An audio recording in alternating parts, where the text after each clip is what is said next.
Shalom semua teman-teman. Selamat datang channel saya dan perkenalkan, nama saya Steven Yosafat. Dan kali ini kita akan belajar bersama-sama mengenai pendidikan agama Kristen dan budi pekerti. Yuk, kita belajar sekarang. Let's go.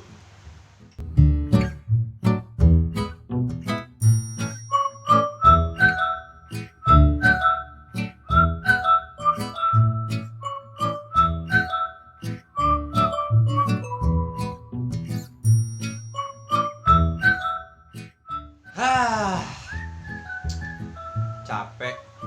Rasanya ikutin ini, ikutin itu, harus ini, harus itu. Sebenarnya untuk apa sih?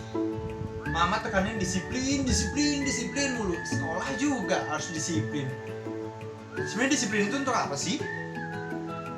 Untuk apa?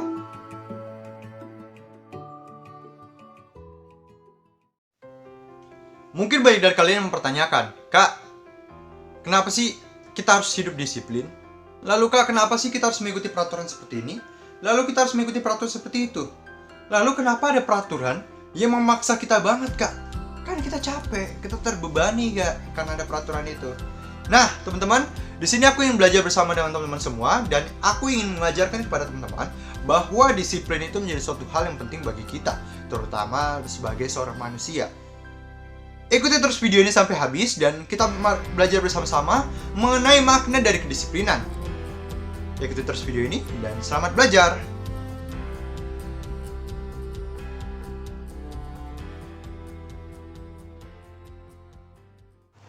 Oke teman-teman, kita akan langsung masuk pada pembahasan kita yang pertama.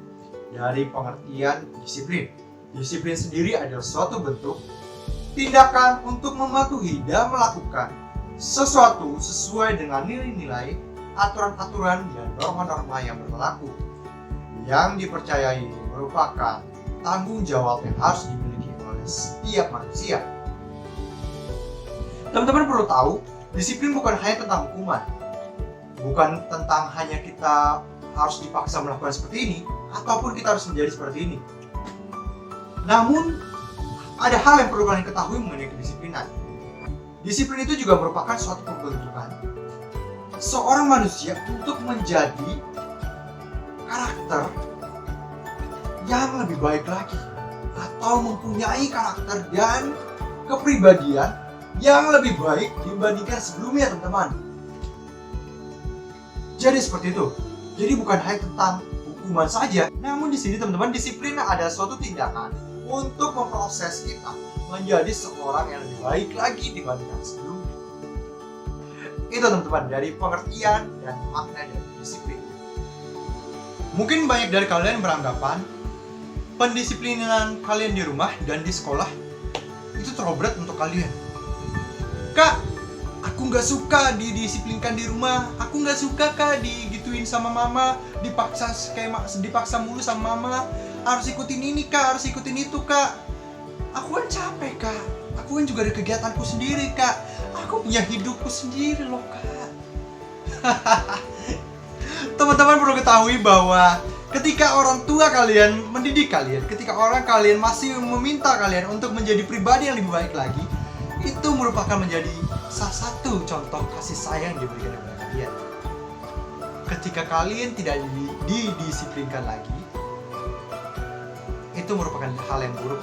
Artinya, ya mungkin kalian tidak disayangkan lagi, atau mungkin kalian tidak dipedulikan lagi. Jadi bersyukur teman-teman, untuk kalian yang masih disuruh-suruh sama mamanya, atau masih dimarahi oleh mamanya, atau masih didisiplinkan oleh orang tuanya. Kalian harus pahami bahwa ketika kalian dituntut untuk menjadi seperti ini, atau kalian dipaksa untuk menjadi seperti ini, itu merupakan menjadi salah satu kebaikan buat kalian. Karena mereka tidak tanpa alasan memaksa kalian seperti itu. Karena perhatian atau pendisiplinan yang diberikan oleh orang tua itu merupakan kasih yang diberikan kepada kalian. Nah, teman-teman, coba renungin bersama dan pikirin baik-baik. Selama ini kalian udah melawan orang tua berapa kali? Hal yang buruknya adalah ketika kalian melawan orang tua kalian itu bukan hanya berdampak buruk untuk maksudnya melukai perasaan orang tua kalian saja, namun itu menjadi hal yang buruk ketika kalian di masa depan. Ketika kalian melawan orang tua kalian, melawan kebijakan yang diberikan oleh orang tua kalian, secara tidak langsung kalian merusak diri kalian untuk di masa depan. Atau kalian berjalan sendirian sehingga kalian jatuh kepada ego kalian dan jatuh kepada hal yang tidak seharusnya terjadi. Contohnya, pergaulan bebas, seks bebas, dan lain-lain.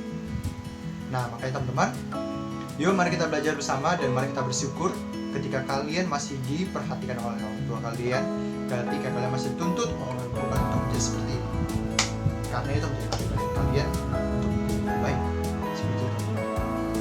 Dan lagi, ketika kalian di sekolah, peraturan-peraturan yang ada di sekolah itu bukan tanpa alasan teman-teman untuk dibuat, bukan tanpa tujuan peraturan itu dibuat, ataupun bukan hanya untuk dapat membesarkan nama sekolahnya saja peraturan itu ada.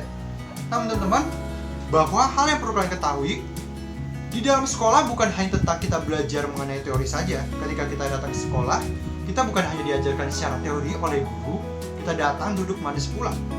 Namun teman-teman, ada hal yang perlu kalian ketahui bahwa peraturan-peraturan di sekolah itu ada bukan tanpa sebab, dan sekali lagi sekolah bukan hanya mengajar tentang teori, namun dengan praktek kehidupan yang ada di sekolah itu sendiri.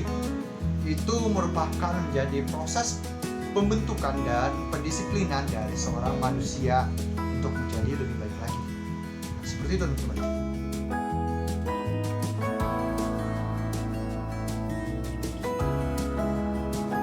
Nah, sekarang kita langsung masuk pada faktor-faktor yang mempengaruhi disiplin. Faktor-faktor sendiri ada dua bagian. Faktor yang pertama itu faktor yang berasal dari luar diri manusia, dan ada faktor kedua yaitu berasal dari dalam diri manusia. Dari luar sendiri dibagi kembali menjadi dua bagian, yaitu non sosial dan sosial. Faktor non sosial sendiri itu seperti keadaan alam sekitarnya, seperti adanya suhu, seperti keadaan tempat, keadaan suasananya yang ada di lingkungan manusia pada saat itu, atau di lingkungan siswa pada saat itu. Nah, sekarang kita lihat dari faktor sosial. Siswa yang tinggal dalam lingkungan tertib tentu saja menjadi tertib. Namun kebalikannya, jika tidak hidup dalam lingkungan yang tidak tertib, dia akan kesulitan mengatur dirinya sendiri. Nah, sekarang kita masuk kepada faktor yang berasal dari dalam dirinya. Itu faktor sendiri dibagi juga menjadi dua bagian, yaitu ada fisiologis dan psikologis. Faktor fisiologis itu adalah keadaan fisik seorang yang menjadi penentu dari dalam disiplin. Ketika ia sehat, ia menjadi lebih mudah untuk dapat mengikuti peraturan yang ada karena kondisi yang normal. Namun ini berbanding terbalik ketika kita melihat teman kita yang mempunyai keadaan tubuh atau mempunyai kondisi tubuh yang tidak normal. Itu akan pendisiplinan itu akan menjadi lebih kurang, akan lebih menyesuaikan bagaimana keadaan yang dimiliki oleh teman-teman kita. Nah, itu seperti teman-teman. Lalu kita akan melihat dari faktor psikologis. Faktor psikologis itu mempengaruhi minat, bakat, motivasi, konsentrasi, dan kemampuan kognitif teman-teman. Jadi ketika disiplinan itu ditentukan bagaimana ketika minat itu ada dalam diri manusia, atau ketika bakat atau motivasinya itu ternyata sesuai dengan apa yang diatur, itu akan mempengaruhi bagaimana kedisiplinan itu sendiri. Dan bagaimana konsentrasi dan kemampuan konektifnya itu juga menjadi penentu untuk dia dapat disiplin atau tidaknya.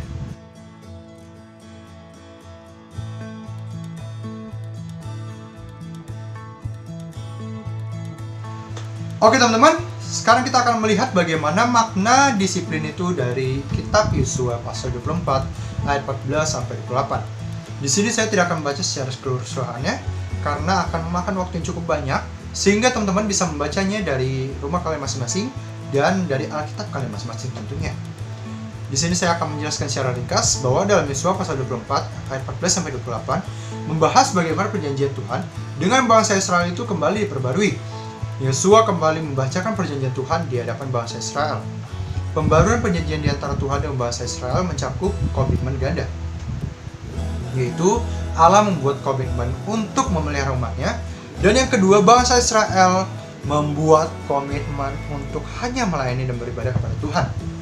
Nah, jika kalian membaca kitab ini secara keseluruhan,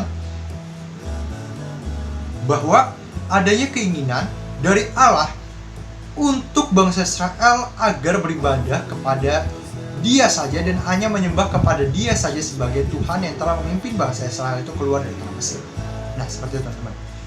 Di situ Allah menuntut kedisiplinan dari bangsa Israel untuk dapat beribadah setia kepada Dia saja. Hal itu benar-benar diberlakukan oleh bangsa Israel ketika Yosua dan para tua-tua masih hidup, teman-teman. Jadi pendisiplinan itu benar-benar terjadi dan benar-benar dilakukan oleh bangsa Israel. Maknanya dari dalam kitab Yosua pasal 24 ayat 14 sampai 28 bahwa pendisiplinan itu terjadi kepada manusia, kepada bangsa Israel, dan juga terjadi kepada Tuhan pada saat itu. Namun hal yang paling ditekankan bahwa pendisiplinan yang dilakukan oleh Tuhan untuk memegang komitmennya kepada bangsa Israel itu sungguh nyata dan sungguh hebat ya. Sungguh hebat ya teman-teman, bahwa janji Tuhan itu tetap dipegang hingga selama-lamanya. Nah, seperti itu teman-teman.